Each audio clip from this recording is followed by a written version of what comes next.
Good morning, grade 7s and 8s. This is your booklet for this week. It's called Three-Dimensional Objects. I think there's 14 pages in it, single-sided. Okay, so that works out to roughly 3 pages per day, maybe a little bit less. You should be able to get through the first 3 quite easily today. So it starts off with a diagram here that just labels the different parts of a 3D shape. So we need to know what the face is. So the face is the flat or curved surface. It might be the part that's resting on the table or the part that you're painting. If it's an object like a box, you can paint, or that you're wrapping. All right. The edge is where two of the faces meet, and it's a line. So this is an edge here. So there's an edge here, there's an edge here, there's another edge here. These will be edges too if we turn this around. These are all edges. Edges going down here. Those are all edges. The vertex, that's the part where 3 or more edges meet. Okay, it's a 3-dimensional object, so we have 3 dimensions, so an edge is where those 3 dimensions are meeting.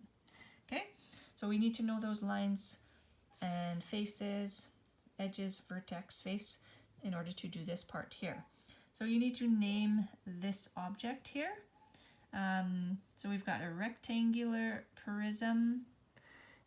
You might call this a triangular prism or a wedge. It's up to you. And this is also a rectangular prism, but it's also a cube. You can see that all the sides are the same.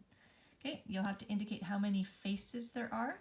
So not just the faces you see, but you have to think about the ones that are at the back and on the sides as well. So for example, if this was a cube in real life, it could be a dice. So how many faces are on a dice? How many numbers are there? Okay, so think about that, and you should come up with 6 faces. Okay, how many edges? So you have to go through and count your number of edges. Okay, so go through and count that. It might help you if you draw in these lines here at the back to help you with edges and vertex or vertices. Okay, number of vertices, that's the point where these edges are meeting. Okay, so you can draw them in and then you can count them up. All right, so you need to do that for each of these shapes. So list how many faces there are, how many edges, and how many vertices, and fill in the chart. Okay, then here is just a list of formulas, definitions again, and these are things that we've already done before. Okay, so these are related to circles. So what is a radius? It's half the distance across a circle, or from the center to the side. Diameter is the distance all the way across a circle at the center. Circumference is the distance all the way around.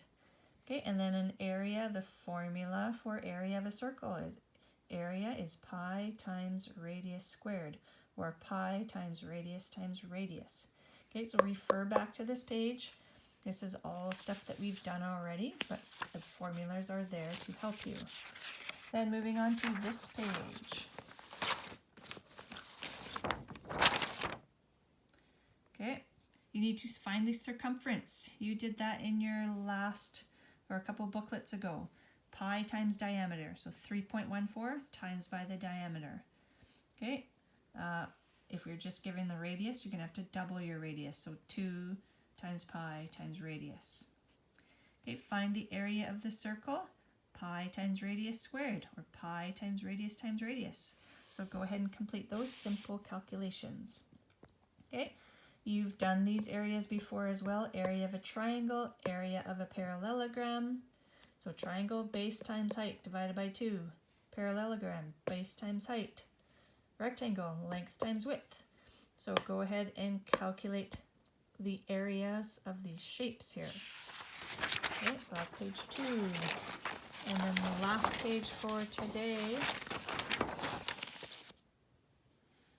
Okay, you're going to be doing some drawing of different shapes. So you need to draw a square. Okay, use a straight edge or a ruler. A ruler is best, then you can measure your sides. So draw a square. should have all equal sides, and draw a rectangle. By the way, a rectangle or a square is a rectangle. A rectangle is not necessarily a square. Okay, and then you're going to use this dot paper to draw some 3D shapes. So you're going to be drawing a cube and a rectangular prism, which looks like this. Okay, use this as a reference. So you're not going to draw your cube straight on. You're going to have it drawn at an angle. So you're going to start with this kind of flattened shape here, and then you're going to draw in your sides like that and like that. Okay, so go ahead and try and draw your own cube. Rectangular prism, you're going to do the same. You're going to start with your front on an angle. Okay, you can come up this way, or you can come down this way. Okay, or you can go this way as well, up this way. Okay, so draw your rectangular prism. You decide how long it's going to be. So draw your rectangular prism there. Then you're going to draw the front, top, front, and side view of your cube and rectangular prism. So your top view would be just looking down. So looking down, you've got this shape right here. So if you're just looking down, your cube would look like that. Okay, the front view is going to look similar. Actually, you can probably draw them just with a normal angle. So on the top, it's just going to be a square. On the front, it should be the same square, and on the side, it will be a square as well. Rectangular prism will be slightly different because it's longer on the long sides. Okay, so your front and your sides and your top might be slightly different. Okay, this page, this question here, circle the diagram that shows a 90 degrees clockwise rotation. So this movement here is clockwise. It's following the same movement as a clock. So which of these shows this image being rotated this way 90 degrees? So 90 degrees is from straight up to sideways. That's 90 degrees. Or from 90 degrees, or from straight sideways to straight up. That would be 90 degrees. Okay, so decide which one shows a 90-degree rotation. That's it for today. Okay, we'll do the other pages tomorrow.